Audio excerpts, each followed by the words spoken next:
Yo, what's up? This is RONEK here at Got No Control Podcast, and today I'm broadcasting live from Utah, our official first ever tour on the road. And I have the pleasure of stopping by here at a legendary shop in Salt Lake City, Uprok. But before I introduce my special guest, I want to invite you guys to head over to gotnocontrol.com. Grab yourself a t-shirt, a hoodie, and so much more. Gotnocontrol.com. And with that being said, I want to introduce my special guest today, all the way from Uprok Shop here in the Salt Lake City. Yo, what's up, guys? They call me Big P. I'm the owner of Uprok Shop here in Salt Lake City. We're a graffiti shop as well as a clothing store and much more. We got a barber shop. We got custom sticker printing, embroidery, all the above. We're a bit of a collective over here. We also do have all of our own custom fitted hats. We do the Uprok adapter, which is also our kind of staple product known in the graffiti community. Comes right out of Salt Lake City. I mean, I want to thank you, brother, for giving me the opportunity to sit down here today. It's freaking snowing outside. I'm not used to snow, so I'm out here like, hey, man, it's a little colder than expected, but I'm sure you guys are used to that. Yeah. Thanks for having me, man. Yeah, no, it's snow day today. This is actually the first day it's snowed in the valley all year. We've had little bit of a late winter, but other than that, yeah, we got snowed in. So today's a good day for the interview. Yeah, today's a good day for anybody that wants to enjoy some snow, and for anybody out there watching that's kind of like, hey, what the hell are these guys doing on with some Push Ice Tea mask on? We're promoting the Uprok Push Ice Tea mask, which you could definitely get here at Uprok Shop. You know, it comes packaged, and it comes with an adapter with a New York flag on it, so don't miss out. Grab yourself one. Yeah, it comes with an adapter, cap. It just dropped on our fall-winter 24 drop. We also have some gloves that are up here in the front, as well as a bunch of dope fitteds as well. You heard it from the man himself. Let's dive into this, brother. So, where are you originally from? So I'm originally from Michigan. I was born in Detroit. I moved out to Salt Lake City at a young age and grew up out here, you know, graduated high school, met all my friends, made some really good connections out here, and now I'm located here. Was being a creative individual, as far as anything being creative, always part of the journey for you? Yeah, I'd say at a young age, you know, being able to make my own shit, create what I wanted to create was really important. You know, growing up in Detroit, you just see graffiti everywhere. And from an early age, I was just really impacted by it. And when I moved to Salt Lake, I saw that Salt Lake had its own scene as well. And I just knew that it was on from there. What about graffiti, brother, kind of railed you in and kind of captured your attention to want to figure out what this is and who's doing this and why they're doing this? I think a big part of it for me was just knowing that whoever was doing this art was going out at night. They didn't have permission, and at the end of the day, a lot of it came out really cool, and it always intrigued me, and I just wanted to know more. The mystique behind it, you know, was something that just caught me right away. And did you, not to dive too deep into it, but did you participate in the culture as well? Did you enter that realm?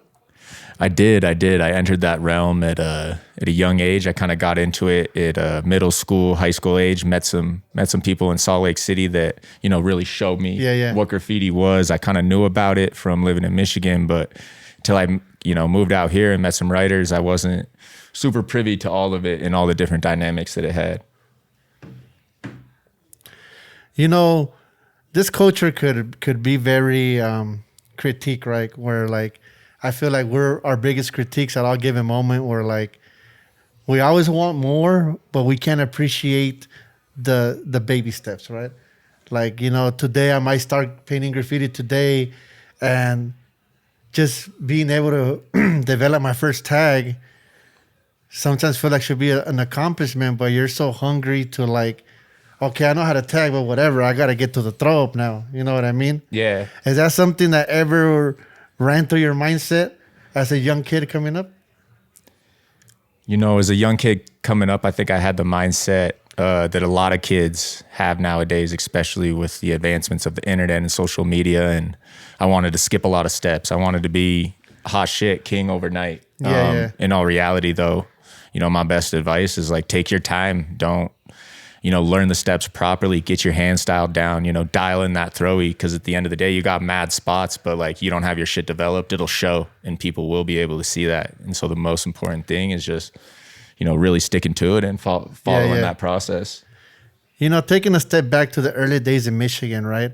Was there any influences for your creativity? Like, was there somebody that you were watching, maybe like a local artist or a local ball player or anyone that kind of motivated you to like think outside the box? Yeah, definitely. There was a couple people that really stood out to me. One person would be Turtle from DFW. They were a really early influence, and basically their message, was they just painted turtles all over Detroit, dead turtles all over the city. That's and dope. Most of it was on big abandoned buildings. And so, on car rides, it was just like me and my brother would see who could count more turtles just to pass the time. It was before all that bullshit they have in cars now. So you just had to occupy yourself, Yeah. So we just see who could count more turtles on the way to wherever we were going. And then I'd say another big person that stood out was Army from Detroit.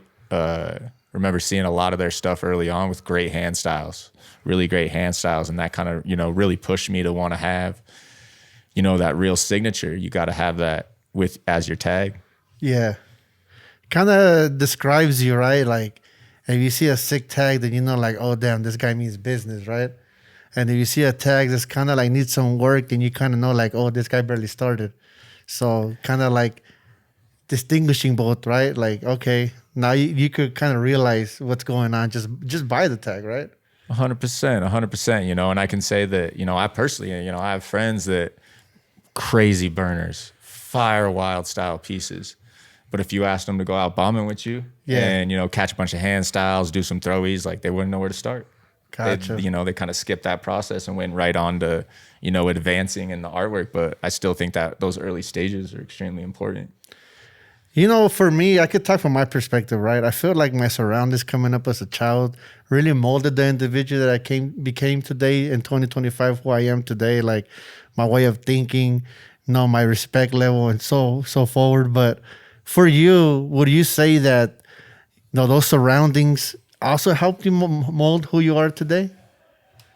Yeah, 100%. I'd say through a lot of the things that I learned through, graffiti art in the world itself, whether it was like motivation, connection, how much you have to apply yourself to, really be applicable in this world. I think that over time, if you learn to, stay on your hustle, but find those same ways to like apply yourselves in other aspects in life, like you'll kill it. You'll kill it with no matter what you do, because it's that same hustle. Just don't stop, don't quit. Stay on it, stay with it, and it's only going to get better. For you, what year would you say is safe to say that you entered the graffiti world 100%? For me, I'd say I really entered the graffiti world in around 2010. Okay. 2010 is when I met some cats out here that, were in a graffiti crew. Kind of taught me what it was. I was, a couple years shy. I graduated in high school at the time, and they really put me on. Okay. Were you ever influenced by like any magazines?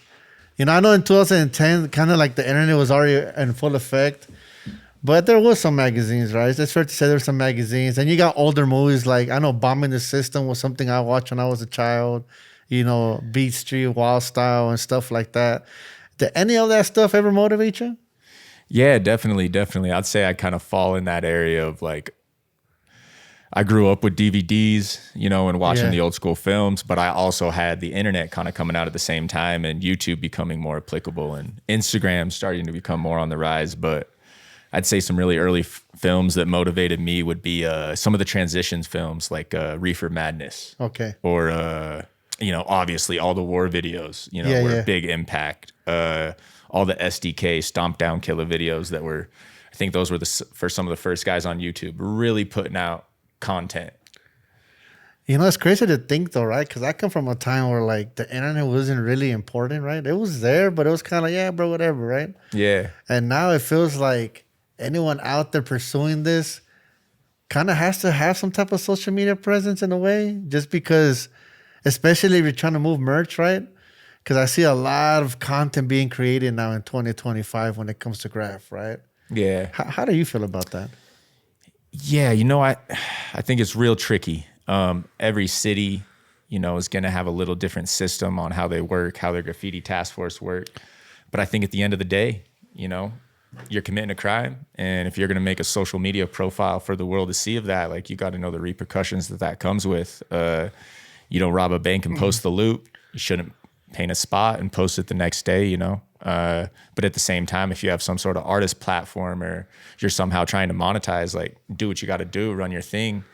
But I think at the end of the day, social media could be, something that's cool for, maybe OGs that are kind of out the game. Like, oh, I'd love to see some of that stuff that they had, some stuff from the archives. But, if you're a young cat that's going out, posting your thing one after another, like, that's not how you get credibility. And I've also seen that, like, you got chicks that, like, dress all sexy and stuff, and then we'll catch a tag, and then that thing will blow up.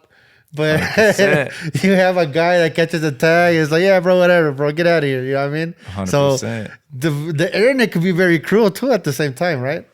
Yeah, the internet's a wild place. A lot of people search for fame in it, and I think the best thing you can do in the graffiti world is, like, if you got all that time on the internet to be making reels, posting content, like, you're not in the streets enough, you're not painting enough. Like, if that's the kind of time you have, then, like, you're not getting it enough. Gotcha. And your personal perspective, world, what is a pure definition of a graffiti writer? I think that's a really hard question. I've met, a plethora of different types of artists. Yeah. From all different walks of life, all different, sections of the world. And I think the one big thing that we share in common is, the art form. We all appreciate the art form in one form or another. And we all don't like being told no. We like doing what we want. We like expressing ourselves, and we like putting our name out there. And I think that's the one thing that really, brings us all together. And I think that's the beauty of it, right? Because in this culture, it's like, you're not really judged on your weight, your skin color, or anything like that. It's kind of like, what can you really do with a spray can, right? Because if you have a big mouth and you're yapping, but then it comes to, like, all right, bro, throw something up. It's like 100%. Yeah, that's not, if it's not leveling out, then it's kind of like, all right, bro. You know what I mean? So, like, I feel like that's the beauty of it, right? Like, like us, we met today. I'm from a whole different side of, there's another state, but we're able to sit here and speak on something that we both enjoy. Exactly. No, I agree. And I think, that's kind of one of the beauties of graffiti is all we, unless we know the cat or unless we know the artist, like, all we can do is kind of look at their artwork and, put together a picture of that, of, who they are, what we think of them. We don't know what they look like. We don't know who they are. We don't know nothing about their family, their friends. We just know their art. And I think that's one of the coolest things about it is it's almost like, a mystery. You don't know. 100%. Like, it's like you might see something, right? And you have in your vision, like, he has to be this fucking bald-headed, big. He's probably this big yoked dude. Oh, he's probably a baller. Like, he's probably got hella bitches. Yeah.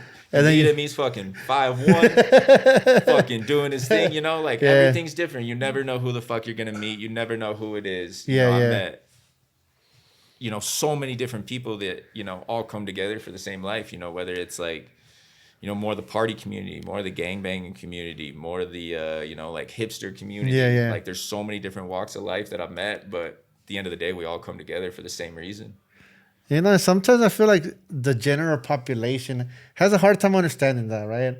They only want to point out the negative. It like, oh, damn taggers, all they do is destroy private property or invade or whatnot. But I think it's like, you got to really understand what's going on, right? Yeah. Like, some people see it as like, oh, dumb tagger, but they don't understand what that person went through to get that there, right? Yeah, definitely. It's a lot bigger than that. It's not as easy as that. And I'd say, I've met a lot of artists that, as much as they, bomb and do their shit, like, they give back to the communities harder than any of these, people kind of outside the game ever have. No, and this is true, bro. It's true. And it's like, that's why I tell people that don't understand this, that kind of question what I do. And it's like, you might drive down the highway and see a tag behind one of the freeway signs, but do you really know what it took to get it there? Exactly. Right? Someone risked their life to get up there and achieve this and be part of this. So it's like anything else, right? Definitely. No, I agree. And I think, that's kind of what separates that difference and makes us similar is that, Some people see graffiti or see a tag, goes right over their head, you know, or they think something negative, like, what the fuck is that? But then, you know, there's that other group of people that see that shit and they're intrigued. Yeah. How'd that get there? Who did that? Like, when did that get there? I've never seen that before. Like, it's more of a question than like a why. It's like in LA, bro, they have tours. Like tourists come in and they walk them around and they show them like, oh, this is graffiti and this is this and this is that. And people pay just for that walk, right? That's wild. And I think like, damn, it's grown so much. It came from like being hated to not being appreciated, right? Yeah, no, that's wild that they have tours going like that. I'd say Salt Lake's not quite there on the scale of like, you know, really embracing, you know, kind of like that subculture of like real graffiti. You know, I'm not talking murals or street art. I'm talking like tours of like really good graffiti that, you know, need to know about or need to see. I don't know if that's something that would hit Salt Lake, but Gotcha. Yeah, it's because downtown LA just got so much stuff, bro. Like it really does. Yeah, so it's like people just take these tours and, you know, they enjoy it. So I just trip out like, oh damn, now they have tours for this. Is there a style that gravitates to you the most, bro? Like what style in the culture would you say kind of catch your attention more? Like wall style, bombing, throw ups, cartoon development? Yeah, I'd say personally I was really intrigued by bombing. You know, what can you get up in the hottest spot in the shortest amount of time with like still having style and still doing your thing. And I think, you know, after really kind of moving my way through that, I really took, you know, some of my OGs at the time really just put me on to like, you know, having a better style, but at the time just being legible, going as big as you can and being as legible as you can, because a lot of the stuff I was starting to do was like, you know, more freight stuff or more, you know, stuff farther off in the distance that you'd have to see. And you could do a fire piece, you could do a beautiful burner and like you see it up close. It's beautiful. But if you're driving on the freeway and that shit's half a mile off the road, you got to do a big blockbuster. You got to do, you know, something really big and legible. Same with freight. Sometimes you're driving on the highway and you see a freight train mile off in the distance. You'll see the whole car. You'll see the big blockbuster. You know, a lot of the times you might not be able to make out the smaller stuff. So that was the, you know, original approach that I kind of took. Yeah. You know, because I know some guys will debate, right? Like, you know, that looks cool, but it's just because it has a bunch of color. If you really look at the letter, is it really, really funky? Is it really flowing? Does it have like a funk taste? So that's why it's kind of like, I feel like everybody has their own perspective, right? And it's okay, right? It's okay for everybody to have their own opinion. That's how I feel. Yeah, 100%. I wouldn't say that, you know, the way I did it was, you know, right, wrong. I think it's important to learn all aspects of graffiti in the art form, you know, whether it's from burners, pieces, all the way down to your tag. I just say personally, you know, I really embraced bombing, straight letters, having something really good and styled out, but yet legible. You know, like I wanted everyone to be able to read my shit, not just writers. 100%, brother. Because like if someone's driving by and they can't read what you put up there, it's a little difficult for them to understand what it is, right? Yeah, exactly. But you know, at that same time, like if you really work on your tag, you really work on your throwy, like it'll become iconic. You don't need to be able to read it. You will notice it. You will see it out of the corner of your eye. You'll be like, oh, that's him. Oh, that's that cat. Like you'll know because of how often they do it and how much practice they put into that form. You're definitely right, and I agree 100%. For anybody that will watch this and kind of like be naive to the fact of Utah having a movement down here, what is something you feel the viewers should like kind of understand of what's going down out here? Yeah, I'd say that, you know, Utah definitely has a scene. I know that, you know, a lot of people have their opinions on Utah, Salt Lake City, all the religions surrounded around here. But I think with any city, you know, there's a subculture, you know, there's an underground, and Salt Lake City definitely has one. And, you know, we're the golden spike. We got the railroads out here. Like we got freights for days. We always have, we always will. There's always been a very heavy freight presence, but on top of all that, very heavy street presence throughout the years. You know, I feel like when it comes to freights, there is like some, I wouldn't say rules, but like untold rules, kind of like underground rules, kind of like don't burn the spot type thing. Yeah. And I know situations like that have happened in the past, and like, you know, they've kind of like made it from being like a chill environment to like, now I can't be up here type shit, right?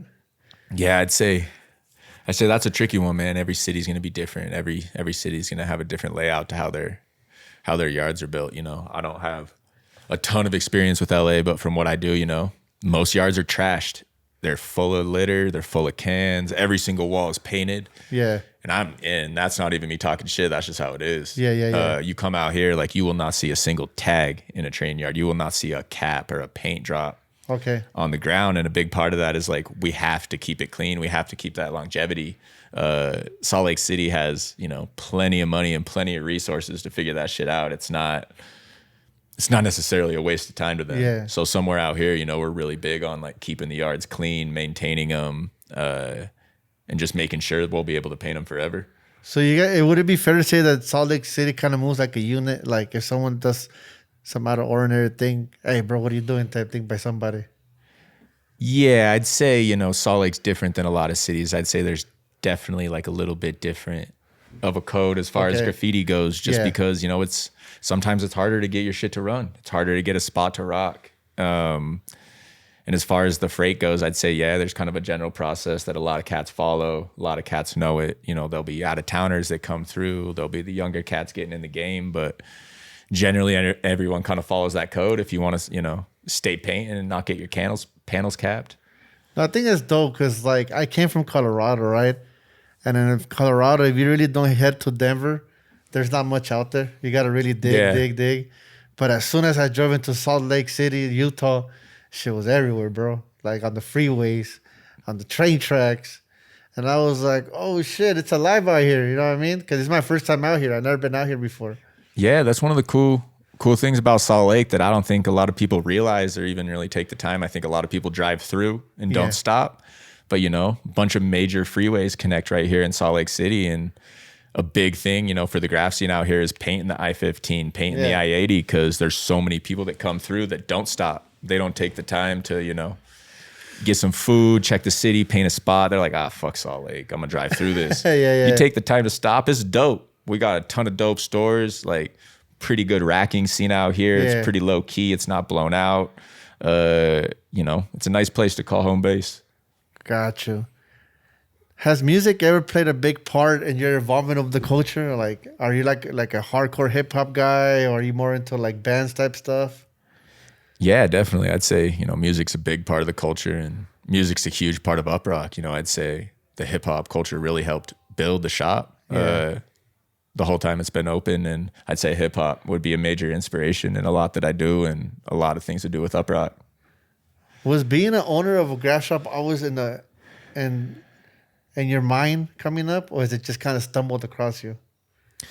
No, not at all. If you would have told, you know, 18-year-old me that I'd own a graph shop one day, I'd tell you to fuck off. Tell you to fuck off. No, I don't. I'm going to be doing fucking real estate, selling houses. But no, you know, I'm glad that I'm doing it, and it's definitely tricky and it has its things. But I think the biggest thing is just, you know, bringing the community in.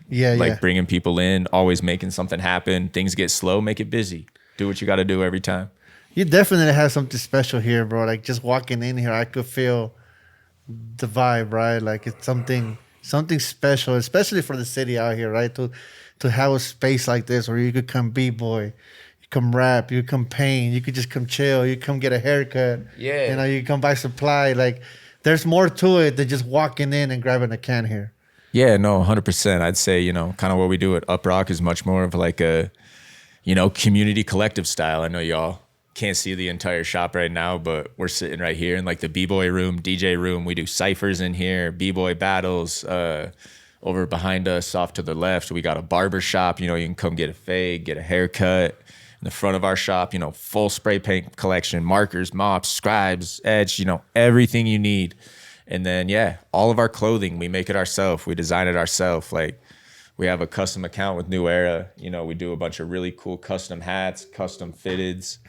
We also have a side company that we do called Bonneville Fitteds, which is really where we tap in with all the fitted hats and the fitted community. One thing that I kind of wanted to show y'all was this hat that we recently did. We did this back in March. We worked with the Utah Jazz and the NBA for the Utah Jazz's 50-year anniversary to bring a few different designs to life. And this is one of the hats that I designed, you know, classic kind of jazz script on the font. Uprok 50-year anniversary on the side. So, you know, a lot of cool stuff that we've done and a lot more cool stuff coming. So keep your eyes peeled. And that's dope to see, brother, right? How far your talent can take you, right? Like now you have a new era cap, you know, Yeah. a collaboration with an NBA team. And that's amazing, man. I'm happy for you. Like it's definitely a big achievement and something to have under your belt. Like I did it, you know? 100%. 100%. You know, it feels real good being able to knock out some of these projects over here. And, you know, I'll be the first to say, like, not everything goes good every time. Like, don't let the internet fool you. Like, shit happens. And, you know, my biggest thing is just like keep going, stay dropping hats, like stay dropping clothes. Like, don't let one little thing discourage you. One little thing goes wrong. Fuck it. Stay on it, because at the end of the day, longevity is key. And that's what's going to build your company, build your brand, and honestly, build you as a person and an artist. Well, I agree. I wanted to get into the story of Uprok for those who don't understand it. What is the story of the shop? How was it founded and formed? Yeah, definitely. So Uprok, you know, originally formed by Kel back in the late 90s. He brought on his brother and, you know, they started Uprok. They ran it for years. The word Uprok, you know, is like a breakdancing B-boy term. There's Uprock, there's down rock. Yeah. So Uprok's, you know, just kind of staying on your feet, staying up, dance moves. And yeah, those guys kept it going. There's been a bunch of different kind of owners over the years, but I'd say for like the last 10 to 15 years, we've kept it in the family, kept it in the crew, and done everything we can to keep it alive. And for you, was it kind of like just the opportunity of like, hey, we need to step away from Uprok. Do you want to take over type thing? Yeah, I'd say for me personally, it was kind of timing. You know, I grew up coming to Uprok in high school. This was my haven. This is where I came to kick it. This is where I came to meet other writers, bullshit, Black Book, buy paint. And over the years, you know, just got close with the owners. We all became family. And during the pandemic, times were getting hard. Came in to buy some stuff, and, you know, cases were empty. There wasn't anything here, no clothes, no hats. Yeah. And the shop just really needed to change. And at the time I wasn't really doing much. I was painting, you know, wasting time, not really doing much. And I was ready for my next big thing. I wanted to start a culture. I wanted to help, you know, revive what I love so much and what gave me so much love and passion when I was a kid. And so it just felt like an important journey that I had to take. And so I, you know, took over here, kind of partnered up with the old owner and really brought things back to life. You know, much more projects, much more collaborations, you know, tune in with the community, just do everything we can to keep it going. Because at the end of the day, graph shops are a thing of the past. I think we all know that. I think we're being phased out, you know, by bigger corporations, bigger online websites. Yeah. You know, to figure out a way to keep your shop open, you know, I give props to any graph shop out there that's figured out a way to, you know, keep doors open and really keep it cracking for your community. Because at the end of the day, like, the graffiti world needs a local shop, needs someone to kick them culture. Like, the internet can't be like our only resource. You know what I mean? Yeah, and the internet doesn't talk back to you, right? You're going to just go order whatever this is and $100. Okay. Boom. Shipped out. 100%. We're going to tell you how it is. You can come into our shop, ask questions, ask about the caps, ask about the cans. Like, we're going to keep it real with you. We're not going to sugarcoat nothing. But also with our events, our ciphers, like, you can't experience that shit on the internet. Like, you want to come see a B-boy battle, you want to come see like a real DJ battle in person. Like, this is the place in Salt Lake to come do it. And is it fair to say that the original owner is still involved in a way? I'd say that the original owners from the 90s are not involved okay. In any way, but the owner of this shop that originally designed the Uprok adapter, which I'll say, you know, we make it right here in Salt Lake City, made right here in Utah. These adapters work on cans of Rust-Oleum. You can put any cap you want on them. And I'd say, in my opinion, you know, they're one of the best adapters in the game. There's a lot of cats doing it, but we stand strong for, you know, just having a good product for a cheap price that will last and always work. But I'd say, the owner that designed these adapters is still involved, still holding it down, still helping us, you know, bring out really cool content. Yeah. You know, innovation is always something that, to me, it's amazing, right? Coming up with something that could help the fellow community, help the fellow writer, right? And this right here is definitely innovation at its finest. An adapter for the Rust-Oleum cam. Try to stop the movement, but 100%. Here we got the adapter. Can you tell me, how did this come to life? How did that come to life? Yeah, so that's a cool one. I got a couple fun stories about the adapter, but yeah, so the adapter originally came to life. My boy Connor, which is my partner in this, one of the previous owners of the shop. He wanted to bring a product to life. He wanted to, bring something to Uprok, tie a product to its name. And at the time, we have fancy paint in our shop, but when you really paint, like rusto's the way to go. It's surplus. It stands the test of time. It lasts the longest on panels. And so we're all using rusto, and all the adapters in the game were good, but they weren't great. They weren't perfect. Your caps would pop off. They'd be bulky, a bunch of different things. So we really, wanted to figure out a way to make something in-house. We didn't want to outsource out of the country. We wanted to make it right here in Salt Lake City. So we had a mold made, got the adapter made, and so far it's been great. It's a game changer in the game. You can use a can of Rust-Oleum and get any line you want. So is it fair to say there was already adapters prior to your guys's? Yeah. There were people in the adapter game before us. I wouldn't say many. Many. We're definitely not the very first people in the adapter world, but I'd say that we definitely put out a product that you cannot compete with.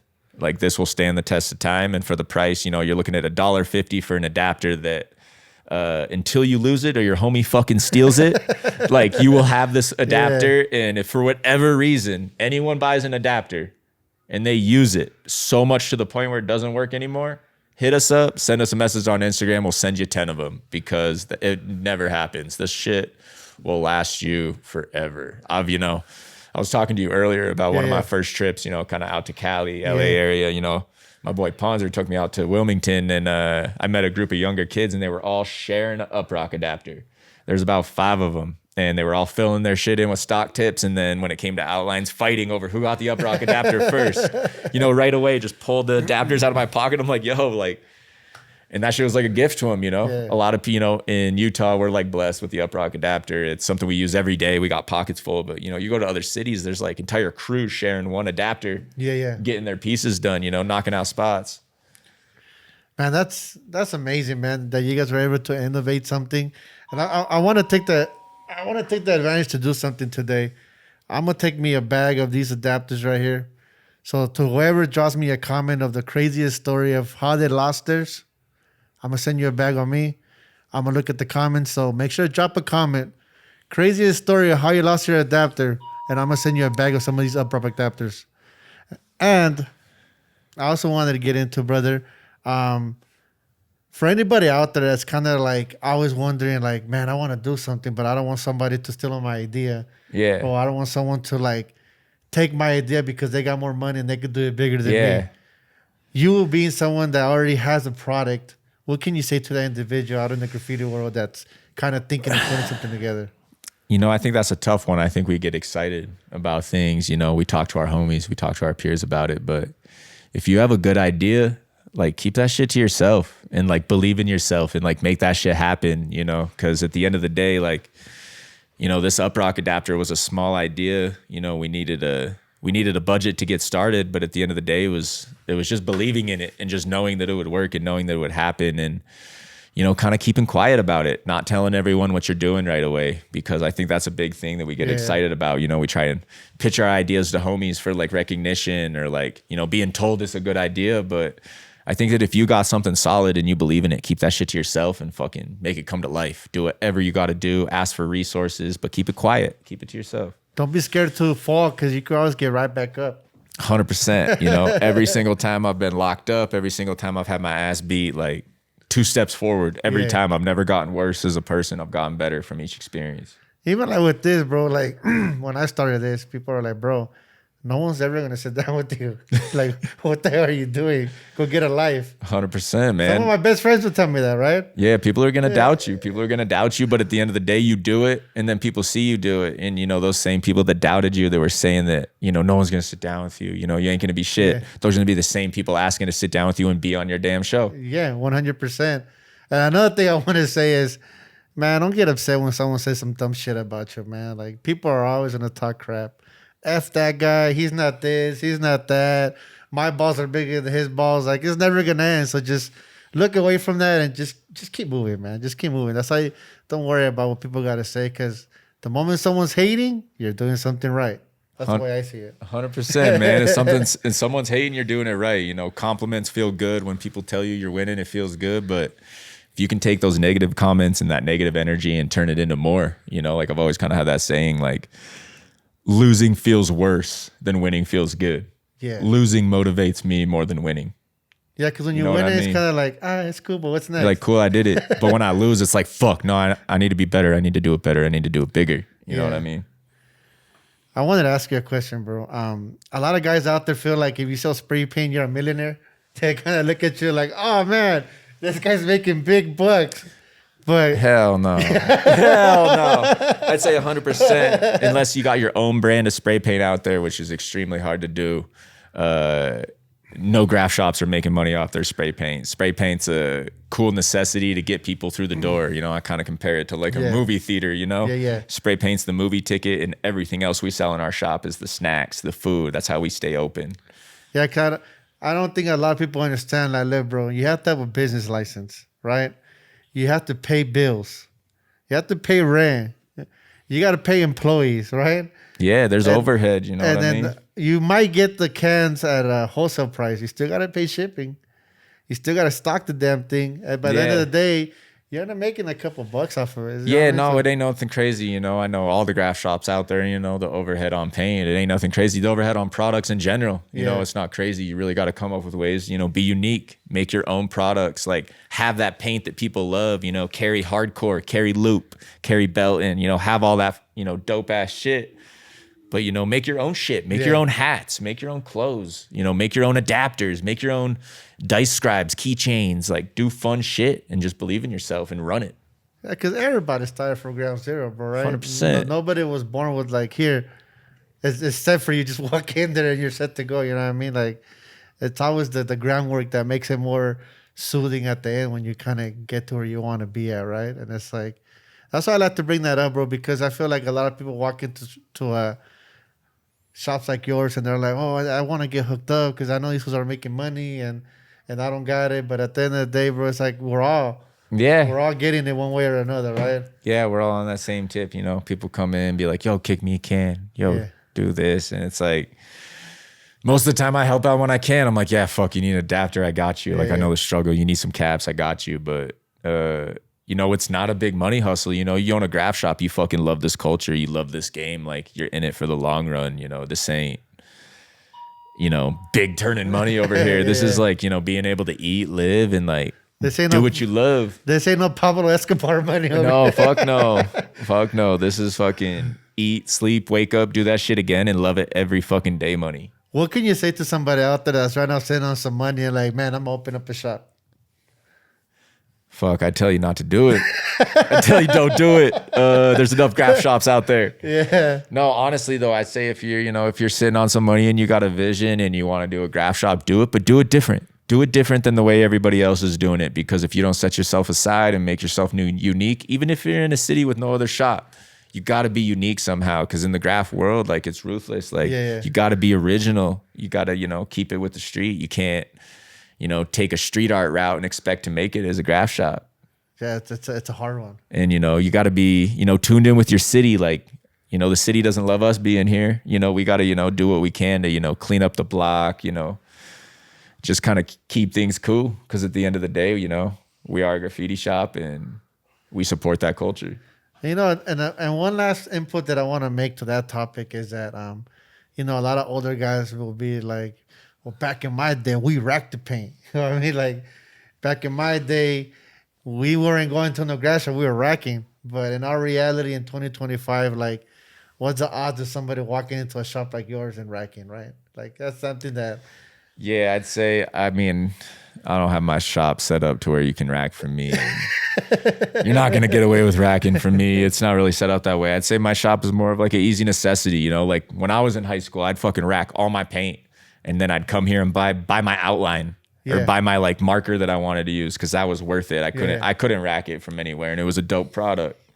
And even nowadays, you know, I'd say a lot of our customers, like, our shop is still a necessity to them, whether they're racking, whether they're buying their paint. Like, there's still shit that you need in the game that sometimes it's easier to just go cop it.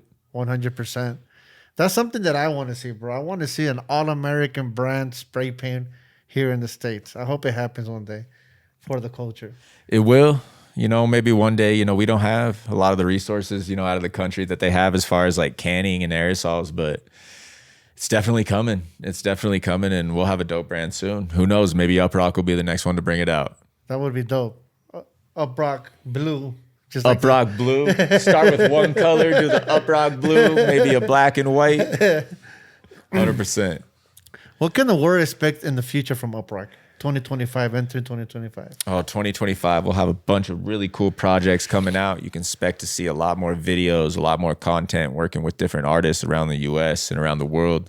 A lot more products. One thing I wanted to highlight real quick, we got this hat dropping in 2 weeks, January 18th. This is the Uprok Walrus. It's going to be like a hockey spinoff, and we kind of did it in the Utah Hockey Club colors to kind of represent the new team that we have here in Utah.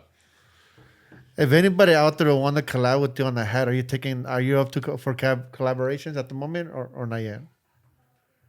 Yeah, I'd say that it's kind of we're open to it, but I'd say at a big time. We like to keep our niche. And I'd say that if we're going to work with you or have a collaboration, we'll probably reach out. Out because we've seen you putting in work and we like what you do. For anybody out there that doesn't really understand the cap culture, because I'm part of the cap culture, right? I'm an ambassador for the Clink Room. It's not easy to have a New Era account, right? So, like, if someone was to see these caps and be like, "Oh, well, I could do it myself," it's not that easy. It's not. It's not that easy. We're not, buying blank hats here and embroidering them. These are fully made by New Era. And we are blessed to be able to make these hats and have that opportunity. We're the only boutique style shop in the state of Utah that has a New Era account and can put out, really cool custom fitteds. To my knowledge, you guys might be the only graffiti shop in the whole United States that has a New Era account. Because I don't think anybody else has a New Era account.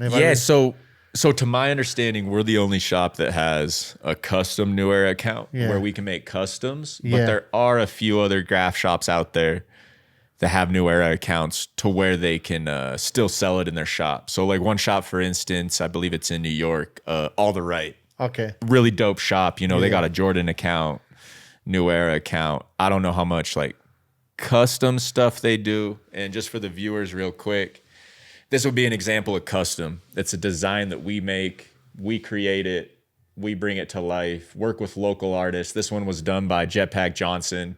Beautiful logo. And then another example would be like right over here.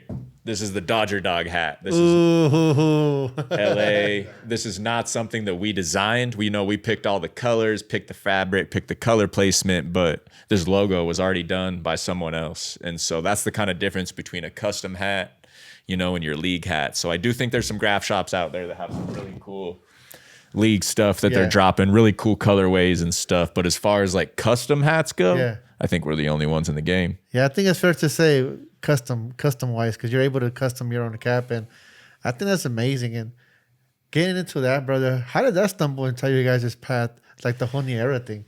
Yeah. So I'd say the whole New Era thing is, all of us, we're all fitted kids, we're all fitted guys. We've all, rocked fitted since we could fit into one. We've always had one.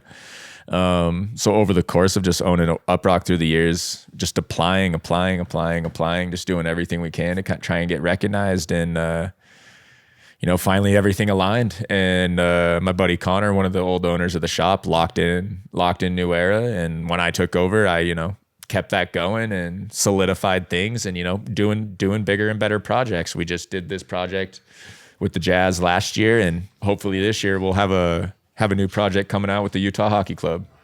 Man, that's dope. I'm happy for you guys. I'm always happy to see people succeed goals and keep to being successful. And this brings joy to me.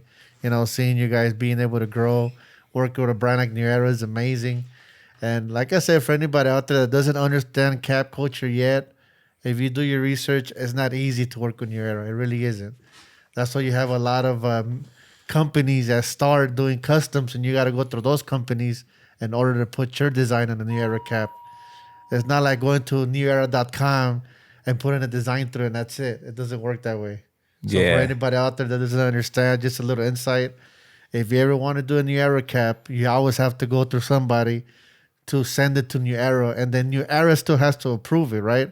Because New Era could be like, no, we're not doing that, and there's no way to get it through. It's just how it works. Yep. Yeah. Super fortunate to be able Yeah. to do what we do over here and, have the fitteds that we make, be able to do all the clothes that we do. And, all the support of the community is what keeps us going. Brother, if you had the power to change something in the culture in 2025, what would it be? That's a tricky one, man. I'd say my big thing is do what you want to do. If you have an idea you've been sitting on, if you've been, saying I've been wanting to do this, but but I don't have enough time. Like do that shit. Do that shit for you. Because at the end of the day, like the older you get, the less time you get to do shit for you. So take advantage of it while you can. Make that idea come to life, and don't be afraid to fail. Because failing is a part of fucking succeeding every time. 100%. 100 years from today, bro, where do you see the culture at? You think AI is really going to impact the culture badly? Shit, man, I don't know. I'll be dead 100 years from now, so I won't have to see that bullshit. But I hope it's still going strong. I hope that people pass graffiti down and pass down the true roots of it, and show the youngsters like what it's all about and, how to keep it going. I think 100 years from now, yeah. I mean, we already got VR. We already got VR headsets. People are fucking painting graffiti. Yeah, virtually. With headsets on, playing with their homies. Like, that shit's already changing. Yeah. Shit's already changing. But I think at the end of the day, graffiti in itself, writing on other people's shit without permission with style, like that shit ain't never gonna die. 100%. Yeah, it's still like the internet seems to be impacting the culture day by day, right? It seems like now, like you said, there's virtual graffiti. Now you could just you can make graffiti generated by the internet. Yeah, type in a word, have a piece, dialed up for you, but in a couple seconds. You know what I mean? It's not like before where like you really had to learn this, right? You really need to, adapt yourself to do this, right? 100%. And even though if you could generate a dope piece on the internet through AI or whatever, you still got to learn how to paint it. Yep. You still need to develop can control, right? You still need to develop style and stuff like that. So I feel like it's a 50-50. Yeah, it goes both ways. You still got to do your thing. I just think, my best advice to anyone watching or anyone getting started is like that shit will show. If you're doing all your artwork on an iPad, if you're doing all your shit with AI, if you're generating words for yourself, like be unique, come up with some shit, I'd say that there's a big difference between biting other people's letters and, just being influenced, but being influenced by someone you look up to and, finding a way to take some of those things that they use in their work and apply it to yours. Do you think Utah will ever get something like the LA Tower they had down there where like people are just going up there and doing their thing? I mean, yeah, that LA Tower was big. That LA Tower is huge. It's a big old skyscraper, but Utah definitely has its own different buildings kind of like that, where they go abandoned and they get fucking littered. They get torn up overnight, head to toe, 4-story buildings covered in graff. But it's just much different, much smaller scale. I like it out here, though. I like the snow. Yeah, no, it's cool. It's a cool city. Salt Lake City, we kind of sit in a little bit of a bowl. We're surrounded by mountains, so it's kind of easy to always know where you're at. Yeah, I bet on the way here, I seen some big old deer, man. Yeah, you see fucking deer in the road, moose, coyote. It's the Wild West out here. I looked to the left. I was like, what are those? And I looked. I was like, oh, shit, it's deer. Oh, damn. I think that's one of the unique things about Salt Lake too that not a lot of people understand is that we don't have a major city anywhere close to us. It's a 10-hour drive anywhere to get to another city. So you take the East Coast, you can go 4 or 5 different dope ass major cities in a 4-hour drive. Yeah. Even in the Midwest, even some places on the West Coast, you go to different cities in Cali, go up to Oregon. Salt Lake, we're kind of in the middle of the desert. Yeah. We got to drive a minute to get to Vegas, to get to Denver, to get to, Phoenix. It's going to take a while. Have you had the opportunity to travel out of the country as far as to just like witness graph? Yeah, not much. As a young kid, I got to spend some time in Mexico and see some like, really cool graph out there. Growing up in Detroit, we would go to Canada a lot on the weekends, but never really noticed too much out of the country. I'd say just from like magazines and the internet, really big on like what's going on in the subways and shit overseas, like in Europe and stuff like that. But I'd say, yeah, big influences would be, let's see here. Maybe like One Up crew would be like an easy one right off the top of the head. Yeah, they're doing that damn thing. Shout out One Up. They're doing their damn thing. Yeah, they're definitely doing their thing. Air 6 crew, you know, they're doing REM is doing their thing too. REMs are crushing it. You know, there's a lot of crews, you know, coming out of the States now that are crushing it overseas, and I love seeing it. I love seeing people expand and go to other places. You know, I wanted to get your input on this, brother. I asked this question in the podcast before. Do you feel like if we had a platform just for the culture, would you think it'd be successful? As far as like, instead of having to go on Instagram, Facebook, and all that other stuff, if it was something like, let's say, for example, uprok.com, where you could just make a profile and it's all about graph, nothing but graph and stuff like that, would you think it'd be effective? Or do you think Instagram mastered it already? I don't know. I think that if you have a vision and you're going to fucking do something, like run that shit up and don't like let anybody like me tell you your idea is dumb or that it's not going to work. Me personally, I think, yeah, that shit already exists. It's called the streets. And like, that's where we need to go back to doing it. I think that no matter what platform you have, like before Instagram, we had platforms, you know, we had 12 Ounce Profit, Reddit, you know, different little forums. But at the end of the day, like how many fucking real ass writers were in that shit? I think, you know, I think a big part of it is like, if you want to be true to that shit, you want to be real to that shit, like go out in the streets. Like if you're painting actively at night, you're going to meet other writers at night painting. Like you're going to run into other people tagging. Like you go out to the little events, the little spots, like you're going to meet other cats. You're going to network. You're going to, you know, make some of your best fucking friends. You're not going to do that shit on the internet. I mean, 100%. You will, you know, I don't want to say you won't make great friends on the internet, but I'm just saying like keeping it real in the streets, like you'll make some of your closest, like realest fucking homies. To this day, I think my more powerful encounters has been, like you said, out in the street. Like I get to meet the person for who they really are. Sometimes it feels like when you see somebody on the internet, you're just seeing what they want you to see. Yeah. But when you see them in real life, it's like, okay, this is who this guy really is. And sometimes it could go good, sometimes it could go bad, but at the end of the day, you learn from it, right? Yeah, you know, and like, you know, that's kind of what the internet's for, you know, putting your best foot forward, showing people what you want them to see. You know, and I'll be the first person to say, you know, I've made some great friends off the internet. I've networked with them, but I haven't like not met them. Like right after I met them, I took the time to fly out, meet them, paint with them, you know, break bread, like whatever the fuck we got to do to like make that shit crack off. So, you know, as far as networking goes, the internet, you know, great tool for being able to find cats in different cities. Back in the 90s, you know, you'd meet someone and be like, yo, let's trade hard copies. Trade hard copies. And, you know, maybe you have flicks that I don't have, or you know of writers I don't know of, because there wasn't that internet. You couldn't go look up different types of graffiti. You had to see it in person. You had to bench it, whatever you'd call it. Or mail images to each other. Yeah, mail them in. But even with that, you know, you got to, you know, get on those forums somehow, or, you know, find that address or know how to switch those hard copies. It wasn't easy. Imagine that, bro, with the old school camera, and then you take a bad picture. Oh, yeah. Then you got to go back again. I can't tell you how many times I've heard stories from the OGs about, you know, like getting that shit on a like camera that needs to be developed, and it got glare. It did not show out. It did not develop, and that picture was never taken again. I know that happened to me as a kid, bro. I used to get the disposable ones, the yellow ones. Yeah. Take a picture and it's horrible. I'm just like, man, gotta go back again. I will say though, you know, we do have some really cool technology nowadays to where if you still have that film or you still have those pictures, there's, you know, we have a lot of tools to bring that shit to life and kind of like reimpose it to where you could see it. Do you ever see Uprok branching out, like maybe having a shop out of Utah? Yeah, I'd say it's not necessarily something that I plan on, but it's not necessarily out of the cards. I'd say a big part with any business is knowing when to evolve, knowing when to get bigger, knowing when to do the next thing. And I think everyone's going to grow at some point, whether it grows in a different direction, whether it grows in the same way we're headed. You know, I think there's always going to be a place for Uprok. Is there anything that you regret doing or not doing throughout the whole journey of your part of the culture? Yeah, you know, not really. Not really. I'm not big on regrets. If I fuck up, like I learned a dope ass lesson and I won. I won at the end because now I learned a lesson that like hella cats out there haven't learned yet, or they didn't learn what I learned from it, or what I took in. And so I'd say like every part of the journey, like I wouldn't change a thing. 100%.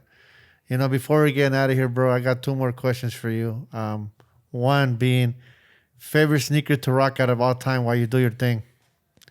Fuck. While I'm painting, favorite sneaker of all time, I wouldn't rock nothing crazy. I'd say like a Saucony or like an Asic or like a New Balance. You know, something comfy. I want to fucking run. I want to jump. I want to fucking all that shit. I want to be cozy. I want to be cozy while I'm painting. I'd say for a long time, you know, Air Max 90s. I was an Air Max 90 kid. Like no matter where I was or what I was painting, I was fucking rocking Air Max 90s. You know what I mean?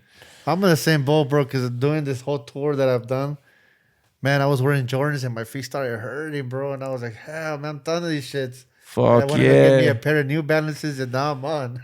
Yeah, man. I mean, you know, sneakers are dope. You know, Jordans, Nikes, all that shit's super dope. But I think we're, you know, really living in a day now where it's like, what the fuck is actually comfortable? Yeah. What is cool and what's comfortable? And another thing, too, you don't want to show up to go paint with a brand new pair of shoes because it ain't going to work out. Nah, I mean, it ain't going to work out unless you're like, if you're worried about it. I mean, I'll be the first one to tell you, I've definitely pulled up to the spot with fucking trash bags on my shoes, fucking ready to rock that shit. But like, I'm not fucking up my kicks. But I think over time, it's just, you know, part of the game. You got to know that all your fucking shoes, all your clothes, all your hats, all your fucking everything's going to get ruined. Everything's getting covered in paint. Last question I got for you, brother. Do you have a story you could share with us, something that stood out or anything of that nature throughout your journey in the graffiti culture? Oh, man. That's a tough one. That's a tough one. A real good story. A real good story. Let's see here. I'd probably have to say it was when Aware came to town. Okay. Aware, you know, big writer. Everyone knows him kind of as Aware, in decline. He came to town and, you know, I kind of got the opportunity to go paint with the guy. And at the time I was young, coming up in the game, excited, you know, bombing a lot, but, you know, didn't think I was meeting up with a cat like that anytime soon. And he came into town and super cool, you know, full of advice, like real ass writer in the game. And I think that was you know, one of my first times where, you know, a lot of times they tell you don't meet your heroes. Like don't look up to a cat and go meet him because you're gonna be let the fuck down. Yeah. But that was like a really cool opportunity where I met a dude and he was solid as fuck and he had nothing but good advice, and everything, you know, he had to say was like, you know, fuck bullies, fuck people that want to get you down. Like, don't listen to none of that shit. Do what you want to do and keep doing it because you're only going to grow. There's always going to be that day where all those people that fucking doubted you are going to want to rock with you. They're going to want to ride with you. They're going to want to be by your side. They're going to want to sit at that table. And so I think that, you know, that was one of my really big eye openers in the graph world to like, you know, and like Aware, like he wasn't like bumming it by any means like that. He was successful. You know, he had a family, like he was doing his thing. Now it's just like something really cool to see and like really cool to look up to, knowing that I can stick with this graph shit and I can do my thing, but like I could also start something bigger than that as well. And kind of live off of it in a way. Exactly. You know, create something like, you know, put food on the table for other people. I'm a big fan of that, opening up opportunities for people. Like I tell anybody, anything I could do to help you guys out, don't hesitate to reach out. You got my number, and I'll help out. I'm not holding back. I also want to give a shout out to Aware for, I don't know him, but I want to give him a shout out just for being such a humble guy, you know, and not being that one guy that like, hey, get away from me, youngster. You know what I mean? Yeah. I want to give you a shout out, brother. I want to give you a shout out for having such a wonderful space, creative space for people to come in here and enjoy themselves and do what they love to do. Like, you know, you want to get a cut, you want to break dance, you want to rap, you want to DJ, you want to paint, or you just want to come get yourself a cool cap or some gear, and you're in the city of Utah. This is the place, man. Make sure to come down here to Salt Lake City, Utah. You know, visit them, Uprok. And again, I'm going to give you guys a bag of adapters to whoever gives me the craziest story of how you lost your adapter. I'm going to send you a bag. Free shipping, free everything. All you got to do is drop a comment. Where can the world find you at, brother? Yeah, all right, guys. So you're going to want to come check us out. You can find us on Instagram at Uprok Shop, UPROK SHOP. You can also follow our fitted page at Bonneville Fitteds on Instagram. Then as far as our website goes, uprockslc.com. Tap in with us. You're here in Salt Lake, 1594 South State Street. Come pop in, say what up. You know, real quick, I just want to give a shout out to, you know, all the fallen writers here from Salt Lake. if I miss anyone, I'm sorry, but got to give a shout out to Fewer, got to give a shout out to Esco and Rescue, got to give a shout out to Animal, of course, Animal, big head out of Salt Lake that inspired all of us. Shout out to Most, shout out to Sledge, shout out to Vader, and so many more over the years, but really appreciate you having us. Shout out to Maze AOD. You heard it from the man himself. Make sure to head over to gotnocontrol.com, grab yourself a t-shirt, a hoodie, so much more. And if not, it's always free to just like and subscribe. Show us some love. We're out here, official on the road tour, our very first tour ever. Let us know where you want to see us next. With that being said, we'll catch you guys on the next one. Peace.